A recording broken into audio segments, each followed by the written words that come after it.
قصه ما به اینجا رسید که دیگه اومدن ابر ماهیگی رو ساختن و خلاص الان دیگه ماهی زیاد گرفته میشد توی جزیره و تقریبا میشه گفت که مازاد صید ماهی وضع جزیره رو تغییر داده بود.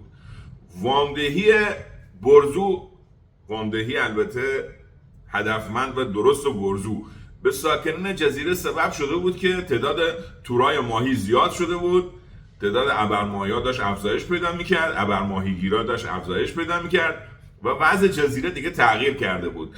یه نکته رو بهتون بگم، اگر قسمت‌های قبلی رو ندیدید حتما برید قسمت‌های قبلی رو ببینید. داستان اقتصاد چیز جالبیه. از بیسیک شروع کردیم که بگیم اقتصاد چطوری رشد میکنه، چطوری از بین میره.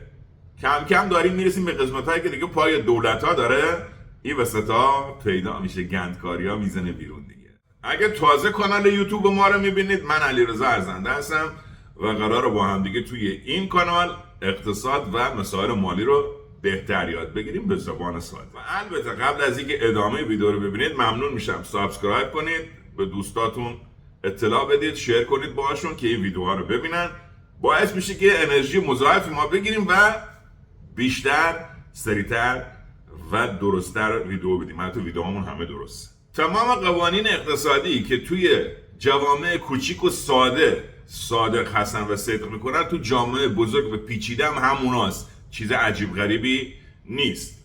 اینجا در داستان ما توی قسمت‌های قبلی اگر برید ببینید، برزو به دلایل شخصی خودش دوست داشت ثروت آفرینی کنه، از خودگذشتگی کرد و این از خودگذشتگیش و جسارتش به نفع همه افراد توی جزیره تمام شد. همه تقریبا الان دیگه یه تور ماهیگیری داشتن، زمان استراحت بیشتری داشتن، به علایقشون میرسیدن، میرفتن نمیدونم موج سواری میکردن، نمیدونم پاراگلایدر داشتن برای خودشون میساختن. خلاصه دیگه مردم فرصت داشتن یه ذره به خودشون برسن. این از کجا به وجود اومد؟ از اونجایی که برزو اومده بود برای منافع شخصی خودش و به دلیلی که خودش دوست داشت ثروت آفرینی کنه دست به یک نوآوری زده بود و در کنار نوآوری اومده بود چیکار کرده بود؟ از خودگذشتگی کرده بود. یادتونه که گرسنگی کشید تا تور ماهی رو ساخت و غلام و منوچ کلی هم اذیتش کردن و سر به سرش گذاشتن. اخبار ای که تو این جزیره دیگه مردم مجبور نیستن روزی یه ماهی بگیرن و زندگی کوفتی رو بگذرونن و وضع داره بهتر میشه، تو جزایر دیگه پیچید. اون جزایری که هنوز با دست ماهی میگرفتن و بعد وقتی میکشیدن، وقتی خبر شنیدن، سیل مهاجرت به سمت جزیره ما شروع شد. الان دیگه مردم داشتن میومدن سمت این جزیره. کسایی که میومدن با خودشون مهارت‌های دیگه هم میآوردن. یکی اومده بود کلبه سازی رو از اونجایی که اومده بود بلد بود، یکی اومده بود نمیدونم تعمیر ابر ماهیگی رو رفته بود توش کار می‌کرد، آدم هندیمنی بود رفته بود اونجا تو تعمیر این. یه عده اومدن ماهی قرض گرفتن و رفتن زمینای کشاورزی رو شروع کردن آماده کردن برای کشاورزی بلد بودن از اونجایی که اومدن. خلاصه خیلی رونق گرفت جزیره و این حتی سبب شد اینقدر رونق تو جزیره زیاد بود که یه عده اصلا دیگه نیازی نداشتن که بیان یه چیز فیزیکی خلق کنن. چرا؟ چون ساخت ادوات و تجهیزات و این چیزا اینقدر تو جزیره رونق گرفته بود و وضعش خوب بود که دیگه اصلا نیاز به تولید اضافی اون نبود. پس اومدن رفتن سمت کارهای خدماتی. یه عده اومدن روی طعم ماهی کار کردن. ما ماهی خام سرویس شدیم، از دست خوردیم. شروع کردن مزه‌دار کردن ماهی و خلاصه منقلی ایجاد شد و آتیشی و باربیکیویی و کار به جای رسید که تنوع در طعم ماهی اینقدر جذاب شد که اونایی که ابر ماهیگیر داشتن یا اونایی که کلبه سازی انبوه انجام میدادن پولدار بودن، حاضر شدن بابت این که تو ماهی بپزی و یه ماهی خوشمزه‌ای برخلاف اون طعم کوفتی قبلی بدی تحویلشون، حاضر شدن بهش ماهی بدن. پس آشپزی و نمیدونم رستورانداری و خدمات اینا با توجه به این مسائل شروع شد و رونق گرفت. اقتصاد همراه با مهاجرت. چرا؟ چون مهاجرها شروع کردن با خودشون یه سری تخصصهای جدید آوردن و یا بهره‌وری رو افزایش دادن. همش هم از کجا اومد؟ از اونجایی که تو این جزیره خودش بهره‌وری بالا بود. علاوه بر این مشاغل خدماتی دیگه هم شروع کردن رشد کردن و تو جامعه ترویج شد.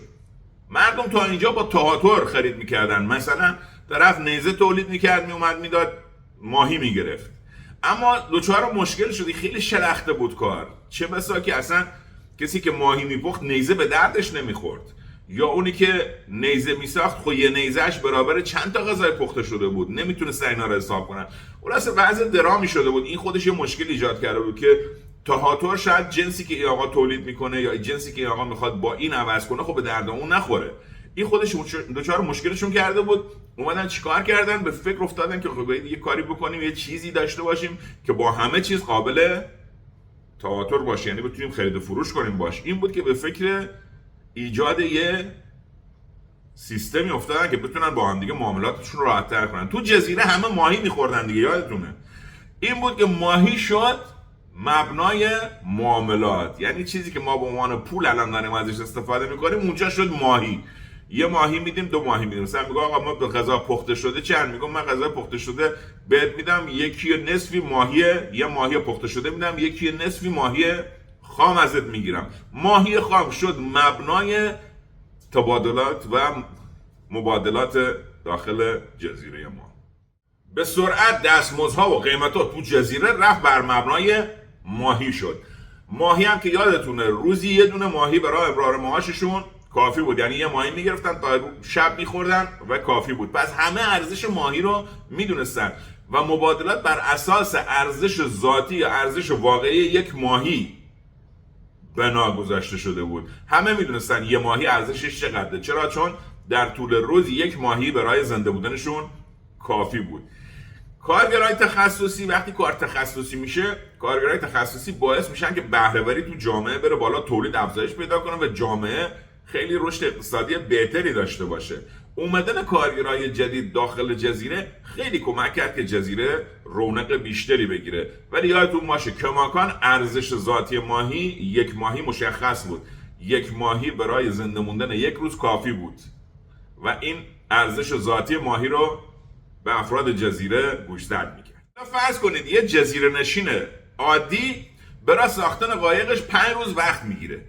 روزی 2 تا ماهی هم با تورش میگرفته. پس 5 روز 10 تا ماهی باید از دست میداد تا بتونه یه قایق برای خودش بسازه و بره دورتر ماهی گیری کنه. اما این وسطا نادر خیلی کارش درسته، تو بریدن چوب و شکل‌دهی به چوب و قایق ساختن خیلی حرفه‌ایه. نادر تو 4 روز یه قایق میسازه. در نتیجه نادر روزی 2 تا ماهی اگه که عقب بیفته، یعنی 4 تا 2 تا 8 تا ماهی عقب میفته، ولی تو 4 روز یه قایق میسازه. اگه نادر برای ساخت قایق از یه نفر 9 تا ماهی بگیره، هم 8 تا ماهی که نتونسته بگیره رو جبران کرده، هم یه ماهی سود کرده و هم این وسطا چی کار تخصصی قایق یه روز زودتر رفته تو دریا. این یه روز زودتر رفتنش سبب میشه ماهی بیاد تو جزیره. یعنی چی؟ یعنی ثروت سازی میشه تو جزیره. نفسم گرفت. خب الان خیلی منطقیه. طرف می‌خواسته 5 روز کار کنه، 10 تا ماهی از دست بده. الان 9 تا ماهی میده، نادر تو 4 روز براش میسازه. پس یه ماهی الان اینجا چی؟ به نفعش شده. نادر هم از اون بر 4 روز کار کرده، به جای 8 تا ماهی 9 تا ماهی داره. پس همه برده. همه خوشحال. حالا بیان یه فرض دیگه بکنیم. فرض کنیم 9 تا ماهی زیاده و افراد کمی از پس پرداخت 9 تا ماهی برمیان. کی داره 9 تا ماهی قایم کرده باشه یا 9 تا ماهی پس انداز کرده؟ تعدادش کم میشه. پس میاد نادر چیکار میکنه؟ نادر میاد یه فکر دیگه میکنه. میگه ببین ما که استاد این کارم، میاد بر اساس تجربه قبلی که داشته، بر اساس اندوخته‌ای که خودش داره، بر اساس دانشی که داره و تخصصی که داره، میاد شروع میکنه دستگاه‌های برش درخت و صیقل دادن درخت توسط صدف و اره کردن و اینا رو میاد مکانیزه میکنه. میاد یه سری دستگاه‌های جدید میسازه که قایق سازی رو از 4 روز ساختشو به 2 روز تقلیل میده. یعنی الان نادر تو 2 روز میاد یه کشتی یا یه قایق میسازه. یادتونه خب برزو هم همین کار کرد. برزو هم اومد گشنگی کشید، ثروت آفرینی کرد، تور ساخت. حالا نادر اومده اینو چیکار کرده؟ تجهیزاتیش کرده. یه تجهیزاتی ساخته که قایقی که 4 روز ساخته میشده رو میده تو 2 روز. حالا چیکار میکنه؟ حالا نادر هر 2 روز یه قایق تحویل میده. میاد میگه آقا دیگه 9 تا نخر از ما، 6 تا بهت میدم. خب تو 2 روز 6 تا. نادر الان داره قایقی میده که تو 2 روز تحویلش میده و به ازای هر قایق داره 2 تا ماهی سود میکنه. زمان کم کرده، 2 تا ماهی سود میکنه. اونی که میخره هم 3 روز زودتر میره دریا و 3 تا ماهی کمتر داره بابت قایق پرداخت میکنه. ببین چه شود. پس نادر الان به جای 4 روز 2 روز یه قایق تولید میکنه، به جای یه ماهی سود 2 تا ماهی سود میگیره. اونی که میخواد بره دریا و قایق سفارش دادم همینه، 3 روز زودتر تحویل میگیره. خب به جای 9 تا ماهی هم داره 6 تا ماهی میده، 3 تا ماهی به نفعشه، همه خوشحالن باز. و جامعه داره به سمت چی میره؟ به سمت تولید بیشتر میره و به سمت سود بیشتر و ثروت بیشتر. خب نادر به مدد پسنداز، خلاقیت و سرمایه گذاریش زمان ساخت و قیمت قایق و اینقدر آورده پایین که حالا تعداد زیادتری میتونن بخرن. چیزی که در اختیار قشر ثروتمند بود فقط، الان دیگه تعداد بیشتری میتونن بخرنش و قایق داشتن یه چیز عادی شد دیگه تو جامعه جزیره. به نظر شما الان نادر داره ضرر میده؟ نه، نادر داره بیشتر سود میکنه. قیمت قایق از 10 ماهی 5 روز شد 9 ماهی 4 روز و امروز داریم میخریم 6 ماهی 2 روز. پس نادر داره سود بیشتری میکنه، جامعه هم داره کیف میکنه از این ماجرا. اینجاست که جامعه جزیره متوجه میشه که با افزایش تولید و با افزایش بهره‌وری قیمت ها میاد پایین. الان ارزش ماهیشو میفهمه، میدونه که اگر ماهیش نگه داره و پسنداز کنه در آینده فرصت‌های بهتری براش به وجود میاد. اگر پارسال میخواست قایق بخره باید 10 تا ماهی میداد، امروز داره با 6 تا ماهی قایق میخره. پس متوجه میشه که اگر صبر بکنه و پسنداز کنه و هدف و استراتژی و برنامه‌ریزی داشته باشه، میتونه خریدای بهتری داشته باشه، میتونه ثروت اندوزی بهتر و موثرتری داشته باشه. پس با کاهش مداوم قیمت‌ها، جزیره نشین‌ها ارزش ماهی رو پی بردن، فهمیدن که پسنداز کردن 1 ماهی امروز یعنی ماهی بیشتری در آینده و امکانات بیشتری در آینده. حالا بریم سراغ اشتغال. با پیچیده تر شدن جامعه یه سری افراد تصمیم گرفتن که بیان نیروی کارشون رو در مقابل دستمزد معامله کنن. ارزش نیروی کار با به کار گرفتن سرمایه افزایش پیدا میکنه. یعنی هرچی سرمایه بهتر و بیشتری داشته باشیم کار ارزشمندتر میشه. به طور مثال اگر شما میخوای یه جایی مثلا یه چای حفظ کنی، یه چاله حفظ کنی، هم میتونی با بیلی کارو بکنی، هم میتونی با بیل مکانیکی این کارو بکنی. خب مشخص بیل مکانیکی خیلی بهتر کار میکنه اگر که یکسان کار بکنیم و راننده بیل مکانیکی نگیره 3 ساعت بخوابه، این 3 ساعت بیل بزنه، این 3 ساعت بیل بزنه، احتمالاً از اون جلو میزنه. ولی در شرایط یکسان سرمایه بهتر ارزش کار بیشتری میآفرینه. در این حالت افراد 3 حالت کاری براشون پیش میاد. 1 که بیان خودشون چیکار کنن، از خودگذشتگی کنن، گشنگی بکشن، درد سر بکشن و مثل برزو برن تور بسازن برای ماهی گرفتنشون. 1 2 برن وام بگیرن و برن تور بسازن. این 2 و سومین حالت اینه که چیکار کنن که بیان برای یکی که تور داره و وسیله داره برن کار بکنن. اولی خب سخته، خیلی ها نمیرن سمتش. دومی ریسک داره. در نتیجه سومی چیزی بود که خیلی ها رفتن سمتش، گفتن خب تور داره، ما میرم رو تور ای کار میکنم، یه مقدار به این سرمایه، یه مقدار به این حساباً سود میرسه، منم دستمزدمو میگیرم. دستمزدم گفتم از کجا میاد؟ از روزی 1 ماهی میاد. پس دستمزدم چیز عجیب غریبی نیست. اگه شما روزی 50 تا ماهی هم با تور این آقا میگرفتی، روزی 1 ماهی رو بهت میداد مثلا. اینجا بود که اشتغال شروع شد. الان دیگه دستمزد گرفتن تعریف شد تو جامعه. این وسطا یه کامبیزی بود که خیلی قدرت بدنی بالایی داشت، بچه پررو هم بود. گفت آقا ما ماهیگیری حال نمی‌کنه، مثلا وقت هدر دادنه. اومد چیکار کرد؟ اومد پیک بین ساحل و خونه ها شد. می اومد تو ساحل ماهی‌ها رو جمع می‌کرد، می‌برد در خونه ها تحویل میداد. برو بازو خوبی هم داشت، قدرت بدنی بالایی هم داشت. تقریبا روزی 100 تا ماهی رو از ساحل به خونه ها انتقال میداد، 2% کارمزد میگرفت، یعنی روزی 2 تا ماهیشو در می آورد. اما از اون طرف پیام اومده بود، چیکار کرده بود؟ آقای پیام رفته بود یه کمپانی ثبت کرده بود، مجوز گرفته بود برای ساخت حمل ماهی، برای ساخت گاری حمل ماهی، و با این قرار بود که ماهی ها رو حمل کنه. این از قبل به فکرش رسیده بود، رفته بود ثبت کرده بود، مجوزات تجاریشو گرفته بود، همه کار کرده بود، گاری داشت، اما قدرت بدنی آقای کامبیز نداشت. پیام چیکار میکرد؟ میرفت لب ساحل ماهی‌ها رو میگرفت. کارمزد پیام 1% بود، کارمزد آقای کامبیز 2% بود. ولی پیام در روز میتونست با این گاری که ساخته بود 300 تا ماهی جابجا کنه. پس با 1% 3 تا ماهی گیرش میومد، اما از اون بر کامبیز با بدو 2 تا ماهی گیرش میومد. سرمایه شده بود چی؟ بلای جون کامبیز. سرمایه پیام یعنی اینی که پیام گاری داشت و میتونست حمل بیشتری انجام بده، حتی با کارمزد کمتر داشت سود بیشتری میکرد. پیام اومد پیش خودش فکر کرد، گویا قدرت بدنی کامبیز اگه من داشتم خیلی خوب میشد. میتونستیم روزی مثلا اگه ما قدرت داشتم تا 400 تا ماهی هم میتونستم در روز تحویل بدم. پس روزی 4 تا ماهی در می آوردم.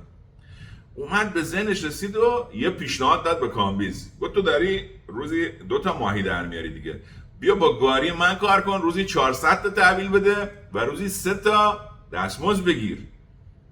کامبیز نگاه کرد دید یه ماهی به نفعشه، پس میتونه وقت بیشتری برای خودش بذاره، چون الان درآمدش یه ماهی بیشتر شده. قبول کرد. پیام چی؟ پیام یه ماهی کمتر درآمد داره الان. خودش قبلا درآمد داشته، الان روزی یه ماهی سود داره میکنه. الان پیام فرصت داشت که بره وقت بذاره برای چی؟ ساختن گاری بعدی. بدونی که کار بکنه یه ماهی داره بهش میرسه.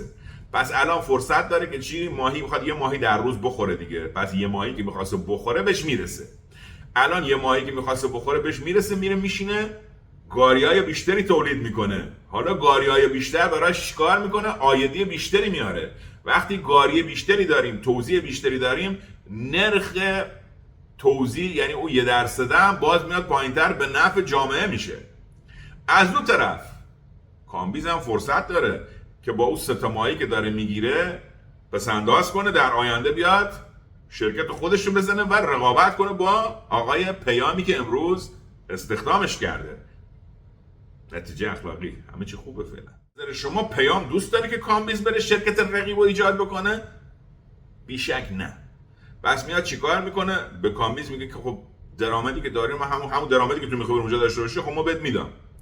چرا این کارو میکنه؟ به خاطری که رقابت از بین بتونه ببره و رقابت رو کنترل کنه. از بین ببره که اشتباهه، بتونه کنترلش کنه.